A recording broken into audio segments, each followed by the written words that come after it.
15 жасымда басымнан өте ауыр жағдай өтті. Жездемнің озбырлығы менің бүкіл болашағыма, өміріме әсер етті. Осы жайлы өзіңізге баяндап, сыр шертіп, ішімдегі көң боп қатқан шерді жібітіп, өмірімді ақ парақтан бастағым келеді. Менің өмірім жайлы жазып желіге шығаратын болсаңыз, аты жөнімді өзгертіп шығарыңызшы. Мен Астана қаласының маңындағы шағын ауылда 1998 жылы дүниеге келдім. Отбасында 5 бала едік. Аллаға шүкір, ата-анам бар, бауырларым бар, балалық шағым бейғам өтті. Мектепте жақсы оқыдым, барлық пәннен үздік оқушылардың қатарынан болдым. Өскенде ұстаз болсам деп армандайтын едім. Ата-анамыз бізді қатарымыздан кем қылмай өсірді. Көзіміз тоқ, не ішемін, не киемін демей өстік. Мен 9-шы сыныпты аяқтағаннан кейін колледжге оқуға түстім. Жалт-жұлт еткен үлкен қалада ата-анам қыз бала жатақханада тұрса қадағалап отыратын ешкім жоқ деп уайымдады. Дизайнер, модельер мамандығына грантқа түстім. Арманым ұстаздық қызмет ету болғанымен әке-шешем осы мамандыққа түсірді. Қалада әкемнің әпкесінің үйінде тұрып оқитын болдым. Әпке жездемнің 3 баласы бар еді. Үй жайы бар, екеуі де жұмыс істейтін, жағдайлары жақсы болатын. Балаларының үлкені мен қатарлы, колледжде студент. Кейінгі екеуі мектепте оқитын. Мен сабағыма барып келіп, әпкеме үй тіршілігіне көмектесіп, кіші балаларының сабағына қарасып жүретінмін. Бірақ әпкем мен жездемнің қарым-қатынастары дұрыс емес еді. Екеуі көп келіспей жиі ұрысып қала беретін. Мұндайда мен кіші балалармен сыртқа шығып кететінбіз. Болмаса балалардың бөлмесінен шықпай отыратынбыз. Жастайымнан үйдің үлкені болған соң, қамыр илеп, тамақ жасауды анамнан үйреткен еді. Әпкем мен жездемнің көңілдерінен шығу үшін олар жұмыстан келгенше бар өнерімді салып тамақ жасап қоятынмын. Осылай әпке жездем бірде тату, бірде қырғи қабақ уақыт жылжып өтіп жатты. Қысқы семестр аяқталған уақытта ақыры болмады ма, әпкем мен жездем ажырасып кетті. Жездем киім-кешегін алып үйден біржолата кетті. Мен сол әпкемнің үйінде тұрып жаттым. Жездем анда-санда демалыстарда балаларын көруге үйге келіп тұрады. Бір күні әпкем кешке қарай телефон соғып, бір құрбысының туған күніне баратынын айтып, өздерің тамақ ішіп отыра беріңдер деді. Ересек ұлы да бір досының үйіне сабақ қараймыз деп қонуға кеткен болатын. Біз кіші балаларымен үйде жалғыз қалдық. Мен кешкі ас пісірейін деп жатқанымда есіктің қоңырауы безілдей жөнелді. Ақырын барып көзіштен қарасам жездем екен. Әпкем жоқта жездеме есікті ашқым келмеді. Сөйтіп барып әпкеме қоңырау шалып жездемнің келіп тұрғанын айтып едім. Әпкем ар жақтан, "Қарлығаш, жездең балаларды көруге келген шығар. Үйге кіргізе бер, кішкене отырады да қайтады ғой", деді. Алайда менің көңілім алабұртып бір түрлі болып тұрсам да әпкем айтқан соң барып есікті аштым. Балалары әкелерін көріп қолындағы тәттілерін алып мәз-майрам болды. Барлығымыз ас үйге дастархан басына жайғасып кешкі ас іштік. Сонан кейін ас үйді жинастырып ыдыстарды жуып қойдым.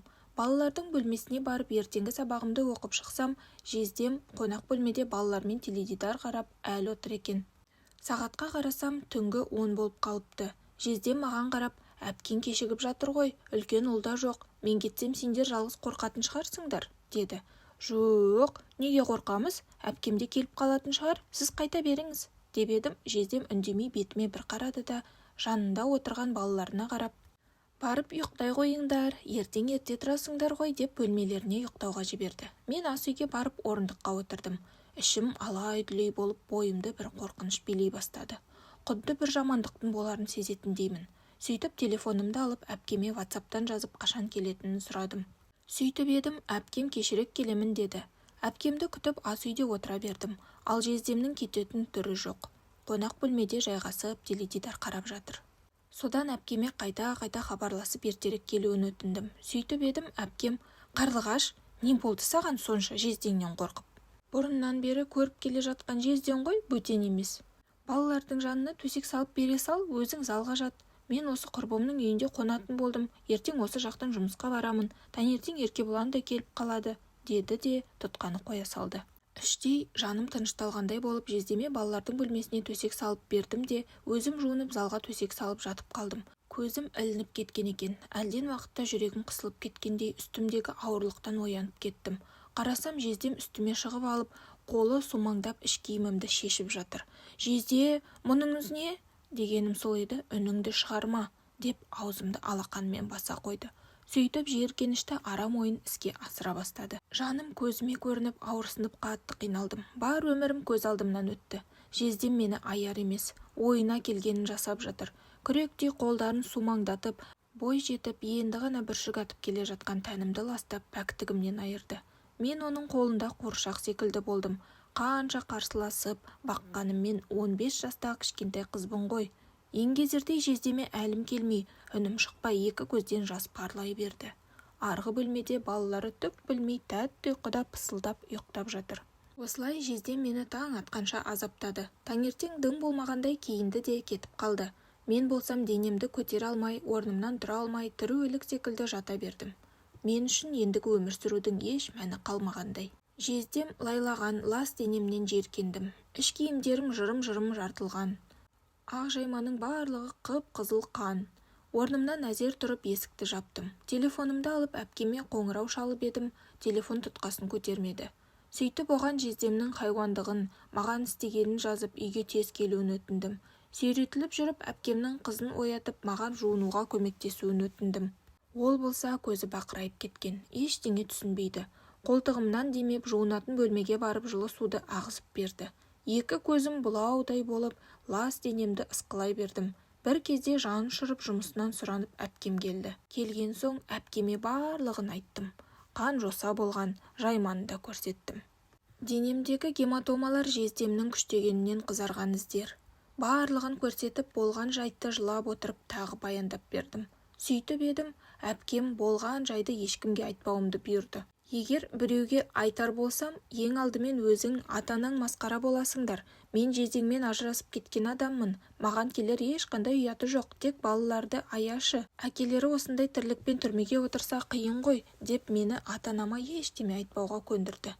Ол кезде баламын ғой, бойымда үрей, не істерімді білмедім. Шынымен ата-анам елге масқара болады ғой деп, өзімнен бұрын солардың абыройын ойлаппын. Сол түннен кейін мен өзімді өлтірдім. Бүкіл болашағыма нүкте қойдым. Өмір сүргім келмеді. Санам тұманданып, жай ғана денем қалды. Болған жағдайдан кейін әпкемнің үйінен жатақханаға көшіп кеттім. Сабаққа барғым келмей, оқу үлгерімім күрт төмендеп кетті. Ештеңеге қызығушылығым жоқ, жата беретін болдым. Бұл өзгерісті байқаған ата-анам сөйледі, ұрса бастады. Сен қызға не болған? Әпкеңнің жылы үйінен бізге айтпай жатақханаға көшіп кеттің. Жайлы үй, тамағың тоқ еді ғой. Жатақханаға келіп сабағыңды тастап қойдың, мінезіңде күрт өзгеріп кетті, тұйықталып кеттің. Не ойлап жүрсің, жап-жас болып, не уайымың бар сенің? Не жетпей жүр, айтшы, деп анам суыртпықтап сұрап еді. Жанарыма жас үйіріліп, ішімдегіні айта алмай көп қиналдым. Тіпті өз-өзіме қол салып, мына өмірден бас кешіп кеткім келді. Алайда жаныңды қию оңай емес екен. Бірақ түк болмағандай тайраңдап жүрген жездеме қарап, ашу-ызаға булығатынмын. Әпкем де түк болмағандай жұмысын істеп, құрбыларымен қыдырып болған жағдайға еш қамықпады. Маған ешқандай жаны ашымаған әпкеме қарап соңғы рет шешім қабылдадым. Анамның көп қабатты үйде тұратын сіңілісі бар еді. Сол әпкеміз 16-шы қабатта тұратын. Сол әпкемнің үйіне қонаққа бардым. Кешкі асты ішіп болғаннан кейін сабағымды оқимын деп қонақ бөлмеге барып, ата-анама қоштасу хатын жаздым. Жездемнің маған істеген хайуандығын, безбүйрек әпкемнің мұны жасырғанын барлығын жаздым.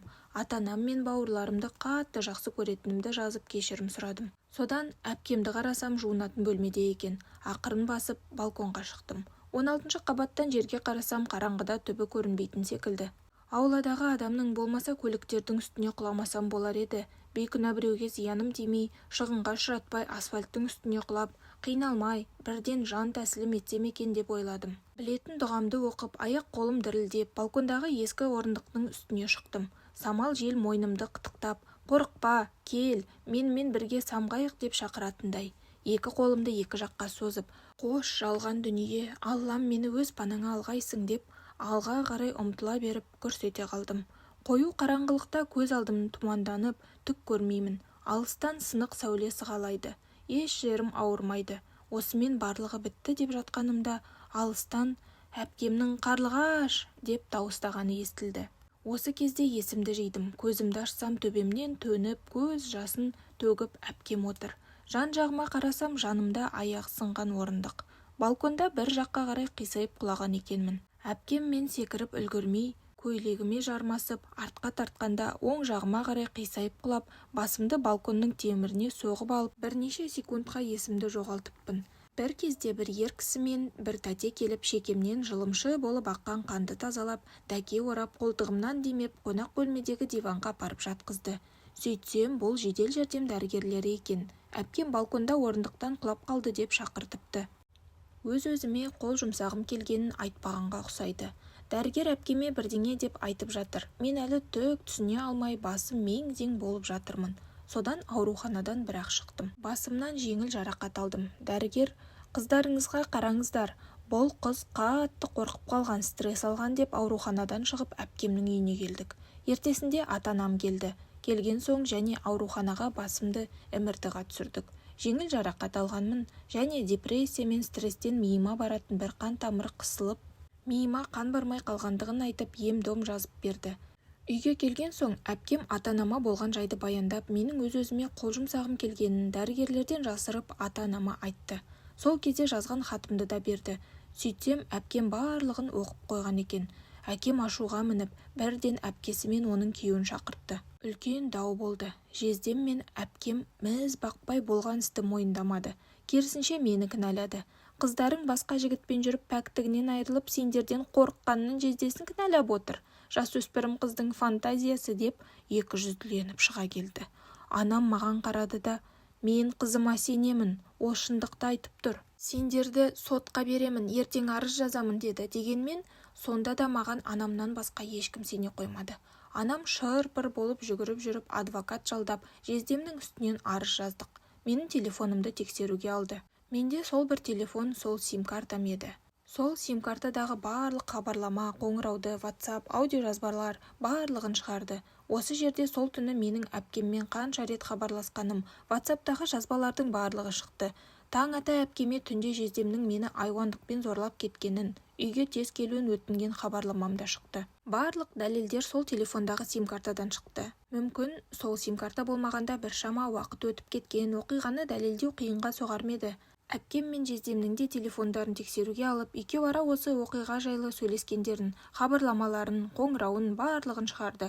Сот процесі 1 жылға дейін созылды. Маған медэкспертиза жасалды. Қанымда жездемнен басқа ешкімнің спермасы табылмады. Өйткені мен пәк едім. Пәктігіме жезде деуге ауыз бармайтын хайуан қол сұқты емес пе? Детектор жылжи аппаратына да бардық. Барлығы дұрыс шықты. Осы 1 жылға созылған сот процесі психологиялық тұрғыда отбасымызға, әсіресе маған өте ауыр болды. Дегенмен әділдік жеңіп, жездем 15 жылға бас бостандығынан айырылып түрмеге тоғытылды. Әкем жақтан туысқандары мені кінәлап қаралай бастады. Назымның балаларына обал болды. Ертең әкесі түрмеде отыр деп қалай айтады? Бір отбасын бұзды, ел жұртқа масқара болдық деп әкемнен теріс айналып араласпай қойды. Сонда анам, олардың отбасы баяғыда бұзылған. Екеуі ажырасып кеткен адамдар. Сонда Назымның балалары, балада менің қызым бала емес пе? Хайуан өзіне тиісті жазасын алды. Ал Назымды біздің де көрерге көзіміз жоқ. Күйеуінің істегенін жасырып, қызымның өмірін қорғылды деп барлығына айтып тастады. Ал әкем томаға тұйық болып кетті. Туыстарына да, маған да ештеңе демеді. Дегенмен, оның көзқарасын өзіме деген аяушылықты байқайтынмын. Осы жағдайды барлығына өзімді де кінәлағандай болып, өз-өзімді жек көрдім. Ата-анамның қиналғандарын көріп, неге сол кезде әпкем мені ұстап қалды, бүйтіп жүргенше өлгенім артық еді деп іштей қатты қамықтым. Жездем өз жазасын алғаннан кейін бойым жеңілдеп қалғандай болдым. Дегенмен маңдайыма жағылған қара күйе бүкіл болашағыма әсер етті. Оқуымды аяқтап жұмысқа орналастым. Ойым бөлініп, енді өмірім дұрысталды ма дегенімде, Көкшетаудың бір жігіті мені көріп қатты ұнатып қалған екен. Алып қашып кетті. Тағдырымның жазуымен есімді жимай жатып, 19 жасымда өзге шаңыраққа келін болып түстім. Көңілім пәк болғандықтан жолдасымның алғашқы неке түнінен кейін маған сұраулы жүзбен қарағанына басымнан өткен бар жағдайды айтып берген едім. Қулық сұмдық дегенді білмеймін, өткенімді жасыру өтірік сөйлеуді білмеймін. Оның үстіне жолдасыммен бір-бірімізді танып білетіндей уақытта болған жоқ. Алып қашып кеткеннен кейін артқа шегінер жол жоқ еді. Жездемнің озбырлығы жайлы осы үйдегілердің барлығы естіді, білді. Бетіме басып шіркеу қылды. Осы үйге сіңіп кетейін деп ештеңемді білдірмей жүріп жаттым. Алайда өткенімнің кесірінен некеде бағым ашылмады. Ата-енемнің күйеуімнің көңілдерінен шығуға тырыстым. Уақыт өте жолдасымның құмар ойынға әуес екенін білдім. Өзімен қоймай мені де несиеге тығып жіберді. Қарыздан көз ашпай кеткен соң онымен ешқандай болашағымның жоқ екенін түсініп, мойныма 5 миллион қарыз ілініп, 2 қызымды алып ажырасып кеттім. Қазіргі таңда пәтер жалдап 2 қызыммен тұрып жатырмын. Жұмысқа орналасып, қыздарымды балабақшаға бердім. Ата-анама барып масыл болып отырғым келмеді. Олар онсыз да мен үшін қанша жүйкелерін жұқартты. Туған туысымен араласудан қалды. Ақырындап несиемді шетінен құйып жатырмын. Кейде өлместің күнін кешіп жүргендей боламын. Сонда да қыздарым үшін деп берілмей келемін. Бар қуанышым, жұбанышым, өмірімнің мәні осы 2 қызым. Өз басымнан ауыр жағдай өткеннен кейін қыздарыма көзімнің қарашығындай қараймын. Ешкімге сенбеймін, тіпті ата-анамның үйінде де қалдырмаймын. Жолдасымның тарапынан ешқандай көмек жоқ, алимент те төлемейді. Кейде ойлаймын, неге менің өмірім осындай болды екен деймін. Жалындаған жастық шақ, студенттік өмірім болмады. Махаббат сезімін, ғашықтық сезімдерінің не екенін білмеймін де, түсінбеймін де. Барған жеріме көндігіп, тағдырыма мойынсұнып отбасы болып кетсем дегенімен бағым ашылмады. Мойныма қарыз іліп, 2 қызыммен жетімсіреп, жалғызсырап, пәтер жағалап жүрмін. Өз-өзімді уақытша қиындық, сынақ шығар деп жұбатамын. Кейде қатты қиналғанда өмірден баз кешіп кеткім келеді. Алайда қыздарымды қимаймын. Олар менсіз қалай өмір сүреді? Осылар жыламасыншы, аш болмасыншы деп тырысып бағып, өмірдің қиындықтарына мойымай келемін. Әр қыз баласына бақ, жарқын болашақ тілеймін. Осы күйімді сыртқа білдіре бермеймін. Алайда іште бір өкініш, бір мұң бар. Мұны ешкімге айта алмайсың. Айтар болсаң, сыйың кетеді. Көңіл күйі жоқ, энергиясы жоқ адамның жанына ешкім жолағысы келмейді ғой. Осы себепті ортамда күліп ойнап жүруге тырысамын. Қыз баланың жолы жіңішке ғой. Осы себепті менің бастан кешкенім өзгелерге ой тастар. Өткенді ұмытуға тырысамын. Еңсемді басатын несиелерімді жапсам деп, қосымша арест шешіп табыс табамын. Әйтеуір денім сау ғой деп бос жүрмеймін. Бұл сынақтардан да өтермін. Болашақтан үмітімді үзбеймін. Арман мақсатым осы 2 қызым болмаса, өмірім мәнсіз, күрессіз болар еді. Дегенмен кейде жалғыздықтан күресуден шаршайтын кездерім болады екен. Өмір бір айналдырса шыр айналдырады деген екен ғой. Болмаса тұрмысқа шығып бағым ашылғанда бұлай қиналмас бедім деп те ойлаймын. Көпшілігі менде ешқандай проблема жоқ деп ойлайды. Сырт көзге көп көрсете бермеймін. Аллам осы 2 қызым өскенше денсаулық берсе екен деп тілеймін. Қарыз несие жабылар. Сол оқиғаны ауылдағылардың барлығы естіді. Ұяттан, намыстан бас көтере алмай қалдым. Алайда кейін психологпен жұмыс істеп, менің ешқандай кінәм жоқ екенін түсіндім. Уақыт емші дегендей, кейін мұндай алып қашпа сөздерге етім үйреніп кетті. Дегенмен әкем мен анамнан алыстап кеттім. Оларға жақын бола алмадым. Арамызда белгісіз бір сызат түскендей. Өзімді олардан алшақ ұстаймын. Мұным дұрыс емес екенін білемін. Алайда сол бір оқиғадан кейін өзімді оларға бөтен сезінемін. Қанша қиналсам да 2 қызымды алып пәтер жалдап жеке тұрып жатырмын. Оның үстіне кіші қызымның денсаулығы жоқ. Ай сайын УЗИге түсіп анализ тапсырамыз. Бауырда паразит бар. Соны емдетіп жүрміз. Дәрігерлер ота жасау керек дейді, бірақ қорқыныш бар. Осының салдарынан үстіне аллергия шыға береді. Кей кездері түні бойы ұйқы көрмейміз. Дәрі ішіп, арнайы май жағып жүреміз. Сол қызым жазылып кетсе екен деп дұға тілеймін. Мені тыңдап қолғау көрсеткендеріңізге көп рахмет.